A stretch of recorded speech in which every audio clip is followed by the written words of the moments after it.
प्रधानमंत्री नरेंद्र मोदी ने video conferencing के जरिए दूसरी voice of global south summit का किया उद्घाटन। भारत की मेजबानी में हो रहा है समिट का आयोजन। उद्घाटन सत्र का विषय है सबके विश्वास के साथ सबके विकास के लिए एक साथ है।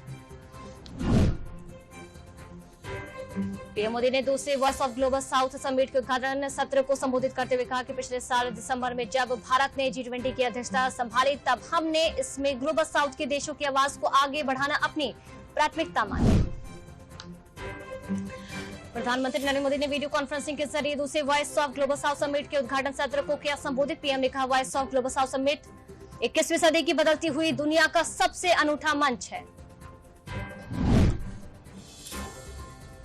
जम्मू एवं कश्मीर के कुलगाम के समनू इलाके में आतंकियों के खिलाफ सुरक्षा बलों का संयुक्त अभियान में लश्कर-ए-तैयबा के 3 आतंकवादी मारे गए। सुरक्षा बलों का सर्च ऑपरेशन जारी। मध्य प्रदेश की 223 विधानसभा सीटों पर वोटिंग जारी। इस चुनाव में 2533 प्रत्याशियों की किस्मत का फैसला 5.60 करोड़ मतदाता करेंगे। 3 दिसंबर को आएंगे नतीजे। छत्तीसगढ़ में दूसरे चरण में 70 सीटों के लिए हो रहा है मतदान। नक्सल प्रभावित सीट बिंद्रानवागढ़ के 9 संवेदनशील केंद्रों पर 3 बजे तक मतदान होगा। बाकी 69 सीटों पर शाम 5 बजे तक पड़ेंगे वोट। हैदराबाद में कांग्रेस अध्यक्ष मल्लिकार्जुन खड़गे ने तेलंगाना विधानसभा चुनाव के लिए जारी किया घोषणा पत्र। उन्होंने तेलंगाना के लोगों को दी गई पार्टी की 6 गारंटियां भी गिनाई। चालू वित्तीय वर्ष 2023-24 का पहला अनुपूरक बजट प्रदेश सरकार 28 नवंबर से शुरू होने वाले विधानमंडल सत्र में कर सकती है पेश। किसानों के लिए और बड़ी राहतों का हो सकता है ऐलान।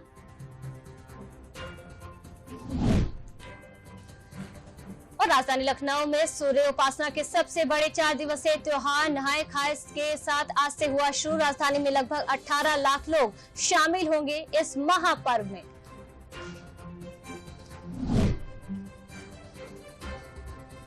4 दिवसीय छठ पूजा पर छठ व्रतधारियों को असुविधा से बचाने के लिए लक्ष्मण मेला मैदान पर सारी तैयारियां हुई पूरी। महापौर सहित कई वरिष्ठ पदाधिकारियों ने तैयारियों का लिया जायजा। ज्ञानवापी परिसर में 4 अगस्त से 3 नवंबर तक किए गए वैज्ञानिक कार्यवाही की आख्या अभी तक न आने की वजह से एसआई के अधिवक्ता ने 15 दिन का न्यायालय से और समय मांगा है।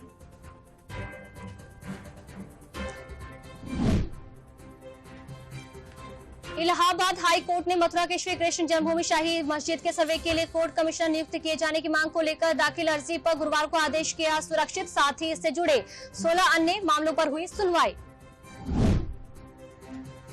श्री राम जन्मभूमि तीर्थ क्षेत्र की निर्माण समिति ने 22 जनवरी 2024 को प्राण प्रतिष्ठा के बाद आम श्रद्धालुओं के लिए मंदिर खोल दिया जाएगा, जबकि निर्माण समिति ने दिसंबर 2024 तक राम मंदिर निर्माण का काम पूरा करने का खाका खींचा है।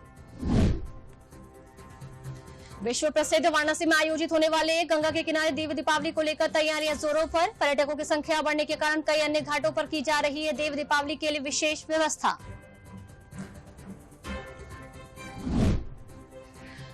और अब्दुल्ला आजम के 2 जन्म प्रमाण पत्र मामले में 7 साल की सजा के खिलाफ आजम खान, उनकी पत्नी तस्सीम फातिमा और पुत्र अब्दुल्ला ने गुरुवार को सेशन कोर्ट में की अपील।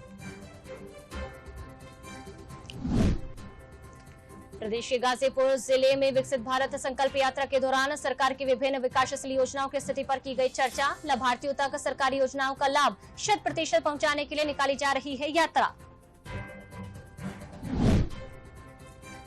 पिछड़े और दुर्गम जिले सोनभद्र में विकसित भारत संकल्प यात्रा के माध्यम से लोगों को जन कल्याणकारी योजनाओं के बारे में किया जा रहा है जागरूक। केंद्रीय मंत्री अनुप्रिया पटेल ने कहा, लाभार्थी तक 100% तक लाभ सरकार का लक्ष्य है। प्रदेश में धीरे धीरे ठंडक ने दी दस्तक। मौसम विभाग के वैज्ञानिक ने बताया, अगले 3 से 4 दिनों तक तापमान में कोई बदलाव नहीं, लेकिन उसके बाद फिर से न्यूनतम तापमान में धीरे धीरे गिरावट आना शुरू हो सकती है। कोलकाता के ईडन गार्डन्स ग्राउंड पर खेले गए दूसरे सेमीफाइनल के मुकाबले में ऑस्ट्रेलिया ने साउथ अफ्रीका को 3 विकेट से हराया। ऑस्ट्रेलिया की टीम 8वीं बार विश्व कप के फाइनल में पहुंची। साउथ अफ्रीका 5वीं बार वनडे वर्ल्ड कप के सेमीफाइनल में हारी। और 19 नवंबर को अहमदाबाद के नरेंद्र मोदी स्टेडियम में खेला जाएगा भारत और ऑस्ट्रेलिया के बीच विश्व कप 2023 का फाइनल मुकाबला। भारत ऑस्ट्रेलिया में 20 साल बाद होगा विश्व कप का फाइनल मुकाबला।